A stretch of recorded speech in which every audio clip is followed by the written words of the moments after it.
Look, Sinclair, why are estate agents not particularly good at training and developing their staff? Talk to me.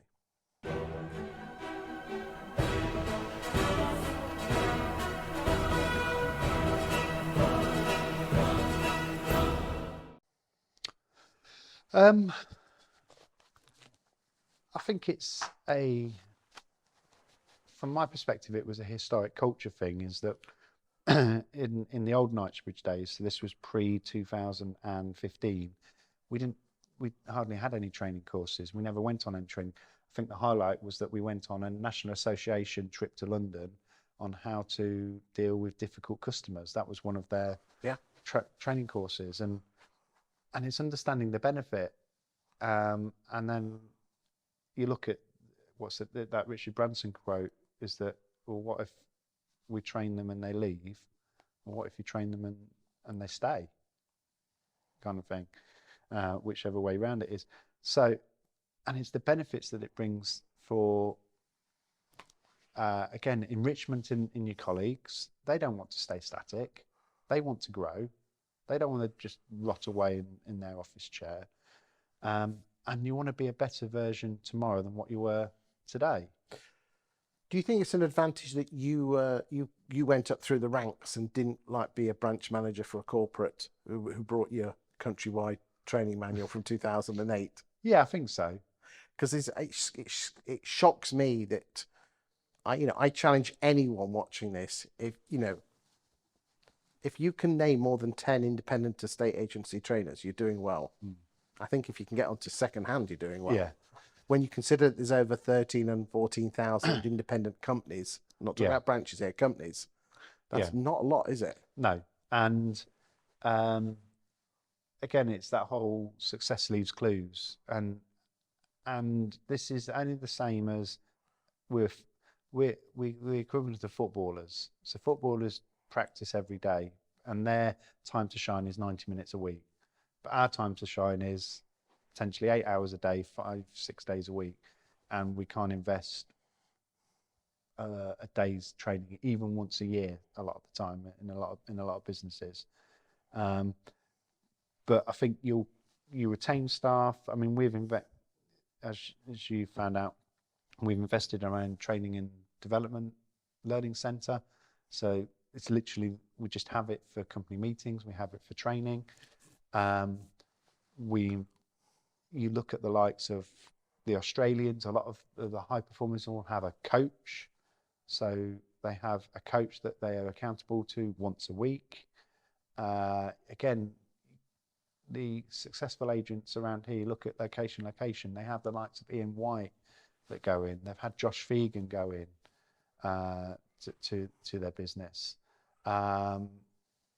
Simon has gone into Cooper Adams, for example, to go and show how to spot opportunities.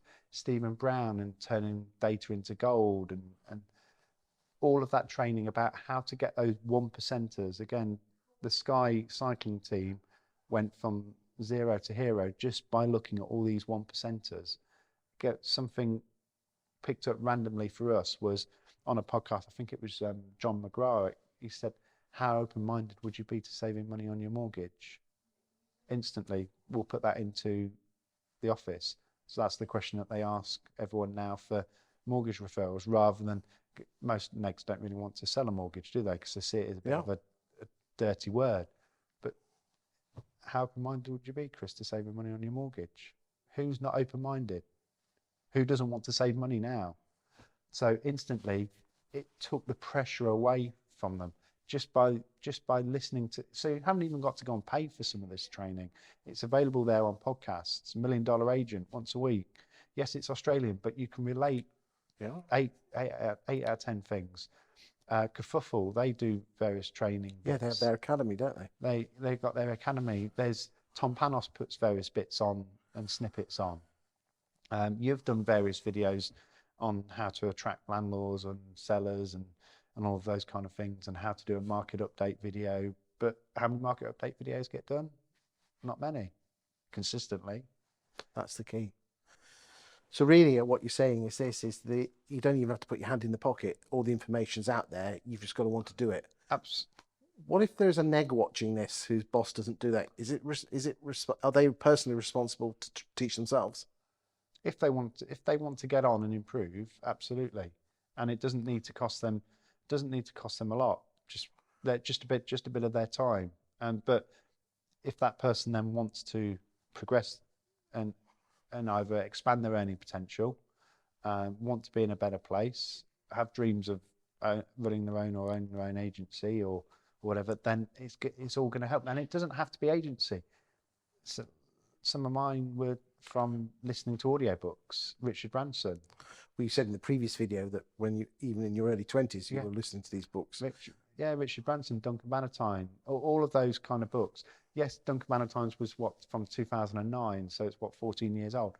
There's still stuff you can learn from there, even if it's just down to how you deal with colleagues. I think you're absolutely right. I mean, we know the way people communicate changes almost on a daily basis, but people don't change, and we are in a people business. And if you can work out how people think and act, you're on a winner. Absolutely. So boys and girls, if you want to improve yourself, you are responsible to yourself to teach yourself and develop yourself. And the boss is watching this. Get the professionals in. Who would you recommend? Who do you use for training and development? So we do some of it in-house. Yes. So again, we pull the best bits in. Yep. So we do a lot of the training ourselves. So again, it doesn't cost us, because we don't have a massive budget for it. But you've got Stephen Brown, you've got Julian O'Dell, and Tony Morris again as well. Again, you've got Josh Vegan. So look at all of those. They've all got, a lot of them have got online versions. Okay. And podcasts, who do you recommend people follow? So you've got the likes of $1 Million Agent. You've got the likes of, again, just type Josh Vegan into the podcast, because then you'll hear some of his 45 minutes. Phegan. Yeah. You've got Tom Panos, but there's a great untapped market of just contacting another agent and just going to see them. And just spend, because that's what I've done.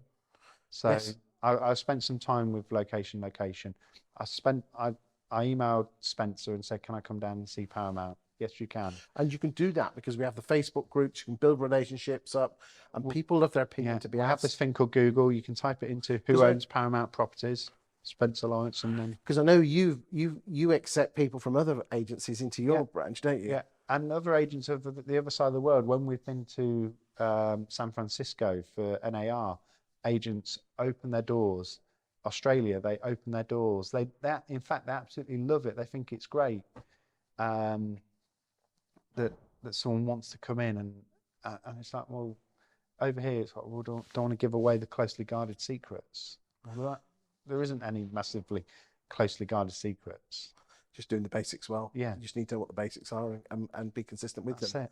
Luke, thank you for your time today. It's been exceptional. Pleasure.